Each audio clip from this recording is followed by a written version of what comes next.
All right, thank you, Matt. 11 more people have died, we know, from complications related to the flu right here in Connecticut. That now brings the death toll to 55 deaths this season. Most of those patients, we know, were over the age of 65. The Department of Health says more than 7,000 people have also tested positive for the flu this season. So joining us now to talk about the flu's impact is the Section Chief of Infectious Disease at St. Francis Hospital, Dr. Ulysses Wu. The U.S. Centers for Disease Control and Prevention has reported that there's still a problem with the flu. I mean, we think at this point, as we're in spring, that it might be over, but it's very much not. Yes, until the flu season ends, we will still have problems with the flu. So this is very typical. I shouldn't say it's very typical, but what will happen is that there's a predominant flu strain that usually occurs early on.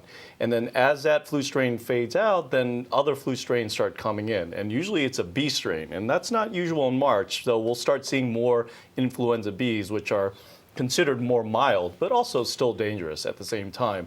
And once we get into April, then it's mostly Bs. But what we're seeing now is it's a component of the vaccine, so people have been protected, but there are different, I guess, lineages or different types of influenza. So before, you may have heard the term H1N1. That was the predominant strain early on in the season.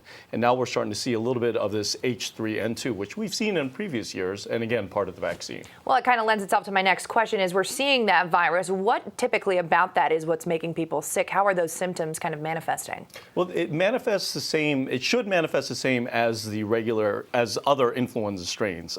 There are different subtypes of influenza, but the symptoms really shouldn't be changing all that much. And there have been reports that people are maybe having different symptoms, but your typical influenza symptoms of your myalgias, just feeling really lousy, sometimes it can develop into pneumonias as well, or it can affect other parts of the body. That is still going to predominate for most of these influenza symptoms. Now, all season long, we're telling people to get their flu shot. Is it still worth it if you don't have one at this point to get it? Absolutely. Definitely still get your flu shot because the season is still going to run probably through April, maybe into early May.